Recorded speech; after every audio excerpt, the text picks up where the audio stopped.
નમસ્કાર દોસ્તો, વિડીયોમાં તમારું સ્વાગત છે। તો દોસ્તો, ગુજરાતી સુપરસ્ટાર વિક્રમ ઠાકોરની નારાજગી બાદ દોસ્તો વિક્રમ ઠાકોરે જિગ્નેશ બારોટ અને રાકેશ બારોટના સોંગને લઈને શું ટિપ્પણી કરી તમે આગળ વિડીયોમાં જુઓ। બરાબર, એટલે બસ જ્યારે આટલું બધું થતું હતું, બધા ફંક્શનો થતા હતા ગુજરાત સરકારના, એમાં પણ કોઈ પણ જગ્યાએ મને તો બોલાતા જ નતા। મને ખબર ત્યાં નહીં બોલાવ, મને ખબર જ છે આ નહીં બોલાવ્યું, અમને કોમ જ નહીં મને બોલાવવાનું પહેલા તો, કારણ કે એવા બધા અંદર ઘૂસી ગયા હતા બધા, અને તારે ઘૂસેલા જ છે। એ અત્યારે પણ મીડિયાના માધ્યમથી તમારા સૌના સામે કહું છું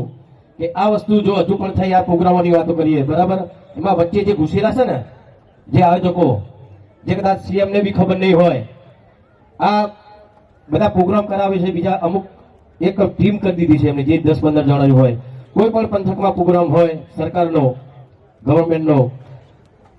તો દરેક જગ્યાએ બસ આ ફિક્સ કરેલા કલાકારો, બહુ સારા કલાકારો છે, કલાકારો હોવા જ જોઈએ, બહુ સારા જ કલાકારો છે। પણ હું એમ કહું છું, તમે તો કરો જ પ્રોગ્રામ, અમને કઈ વાંધો નથી, એમને તો તમારા ઉપર ગૌરવ છે, તમે ઘણું બધું અમારા ગુજરાતની જનતાને ઘણું બધું આપ્યું છે, ઘણું બધું તમે તમારું સાહિત્યની પણ ઘણું બધું આપ્યું છે, ભજનો તમે બહુ સારા ગાયા છે। પણ બરાબર છે ભાઈ, 5 વાગ્યાના પગ મારા દુખી જેવા સોંગ જોરદાર તમે ગાયા છે। હા હા, કેવું પડે, વિરોધ નહીં, બરાબર, એમનું તમે સન્માન કરો છો, બરાબર, કયું વાંધો નહીં, સન્માન કરો, એ તમારી વિચાર શૈલી શું હશે મને ખબર નહીં। હા, ફ્રીજમાં પડી બિયર,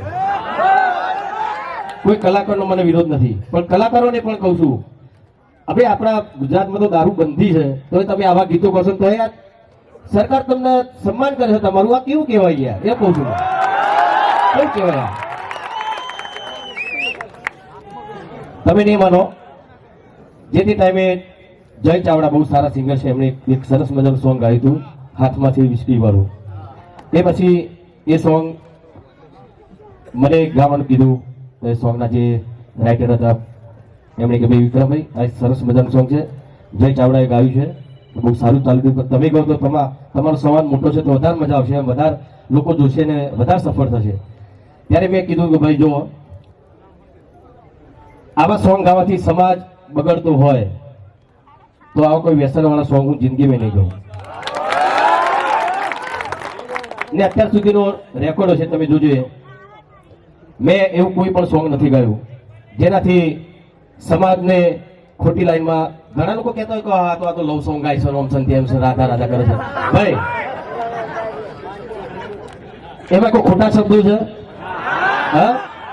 એક વસ્તુ આ પ્રેમના ગીત એ પ્રેમનું પ્રતીક છે, રાધા કૃષ્ણનું પ્રતીક છે, પ્રેમ ગીત એટલે શું છે ભાઈ? આ બધા એમને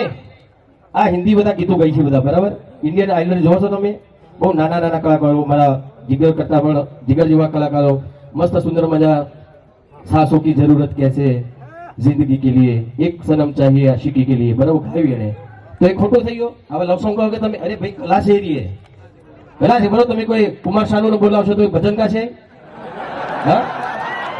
ખોટી વસ્તુ છે ને, એની જે કલા હોય પ્રદર્શિત કરશે ને ભાઈ, તો અમે કલાકાર છીએ, અમારી આ કલા છે, સારી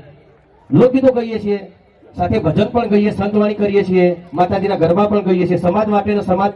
જાગૃત થાય એવા વર્ષો પહેલાના અમે ગીતો ગઈએ છીએ, જાગો જાગો ઠાકોરો જાગો, આવા ગીતો ગઈએ છીએ, ભાઈ બહેનનું ગીતો ગઈએ છીએ, અમે મા બાપના ગીતો ગઈએ છીએ।